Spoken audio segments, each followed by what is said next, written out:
Hari pertama mendekam di balik jeruji besi Mapolsek Metro Pulau Gadung, Jakarta Timur, Roger Danuarta mendapat kunjungan keluarga dan sahabat. Terlihat ibunda Roger yang didampingi kakak dan adik Roger serta sahabatnya Zekli yang datang membesuk.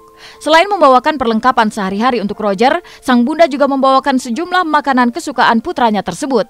Sayangnya pertemuan mereka masih dibatasi oleh kokohnya jeruji ruang tahanan. Roger belum diperkenankan untuk berinteraksi langsung dengan para pembesuk. Lantas apa saja yang dibicarakan sang bunda dengan Roger?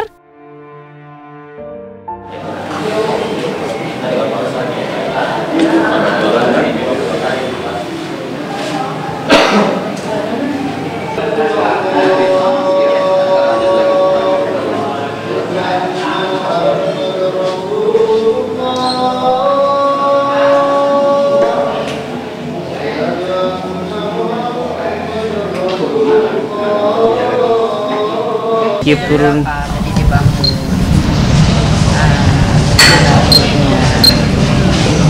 dalam siapa pasti apa yang dia makan, bagaimana untuk di dalam itu antara dia dengan yang lain ya aku sih cuman mau mengetahui hari pertama ini, semalam Roger ada di sini. Ya dari bangun pagi lah sampai siang udah makan apa. Selain di luar makanan yang udah ada, ya aku juga dibilang boleh bawa makanan. Kalau kondisi fisiknya penglihatan tadi kan udah bagus dah, udah beda jauh lah.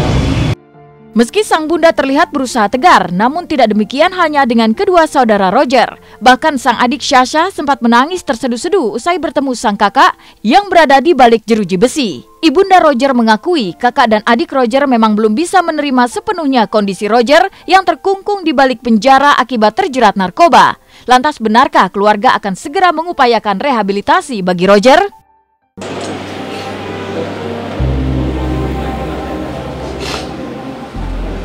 Gak bisa menerima ya yang namanya kita keseharian bersamaan di luar seperti apa, dan mereka melihat keadaan di narkoba besar sekali.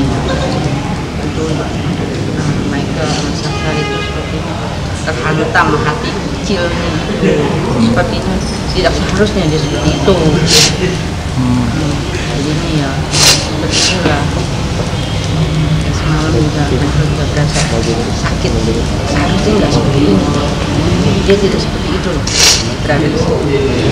Ini hari kebenaran saya hari ini baru minum, dan dia merasa perasaan seperti itu, tidak seharusnya seperti itu.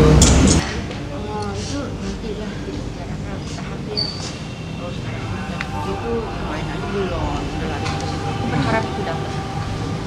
Ini kuasa hukumnya jalan gimana, tidak bisa melakukan tindak sendiri.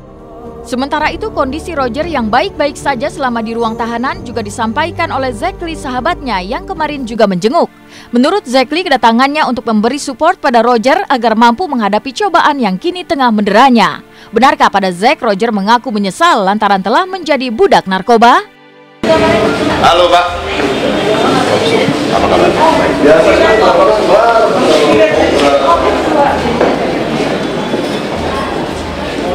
Hapus KTP.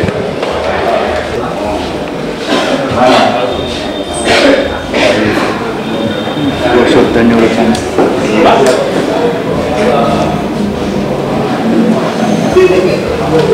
Ngobrol biasa aja sih, cuma nanya keadaan dia gimana di dalam, seperti apa, mau dibawain apa gitu-gitu, baik-baik aja, udah tenang gitu-gitu, kasih kekuatan aja.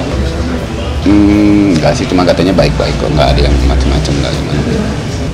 Sedikit ya, cuma ya intinya kan kita namanya pemakai, dia juga nggak mau pakai sebenarnya. Kalau udah terikat seperti itu kan dia juga nggak mau gitu ya kan, bahwa ya jelas menurut saya pemakai itu ya korban, bukan tersangka gitu ya kan. Yang harusnya kita ini kan adalah mungkin bandar-bandarnya misalnya gitu. Cuman kalau mereka juga nggak mau terikat gitu. Saya punya temen ya yang terikat selama 15 tahun sampai ada yang mati HIV banyak gitu ya kan, dan menurut saya itu yang kita harus bela, gimana caranya supaya mereka direhab sembuh gitu, karena belum tentu mereka dimasukin ke penjara bisa sembuh gitu kalau benar-benar kita prihatin ya gitu. Tapi ya menurut saya ya gimana caranya kita bisa arahin ke rehab sih. Di mata Benny Contoh yang pernah menjadi manajer freelance Roger, keterlibatan mantan anak asuhnya itu pada narkoba dikarenakan salah pergaulan. Benny juga menuturkan tanda-tanda keterlibatan Roger dengan barang haram sebenarnya sudah bisa terlihat saat mantan kekasihnya Sheila Marsha ditangkap polisi lantaran narkoba pada tahun 2008 lalu. Sejak itulah Benny curiga jika Roger yang mulai vakum dari dunia akting telah menjadi budak barang haram. Lantas benarkah Roger terjerat narkoba juga lantaran terpukul karena ayah tercinta Johnny Danuarta meninggal pada tahun 2010 lalu? Roger ini ya kalau dia untuk kehilangan papanya sih udah pastilah, siapa sih yang enggak, apalagi dia anak tunggal, disayang papanya pasti kehilangan dong. Nah mungkin tapi untuk dia gara-gara itu terjun ke narkoba saya rasa enggak. Mungkin ada hal lain gitu dari lingkungan, persahabatan teman-temannya gitu. Saya yakin bukan karena frustasi papanya meninggal, saya nggak yakin. Karena memang gosipnya dia dengan yang si Sheila itu juga dulu kan sebelum papanya meninggal gitu. Jadi mungkin memang dia salah bergaul aja. Saya sih prihatin gitu, artinya ya nggak apa-apa lah, ini udah jalan Tuhan mungkin untuk negur dia ya, biar dia bisa ke arah yang lebih baik gitu. Kalau saya itu kalau boleh jujur ya, saya juga nggak mau munafik. Kalau saya itu waktu terpikirkan dia itu sudah masuk ke dalam dunia narkoba itu waktu dia ketangkap pacarnya yang si Sheila Marsha. Karena kan digosip-gosipin katanya dia ada di tempat kan gitu. Dan sejak itu kan hubungan mereka kan jauh. Nah, di situ saya berpikir oh dia berarti sudah pakai narkoba gitu. Nah, tapi ketika itu kan tidak ada yang membuktikan gitu loh.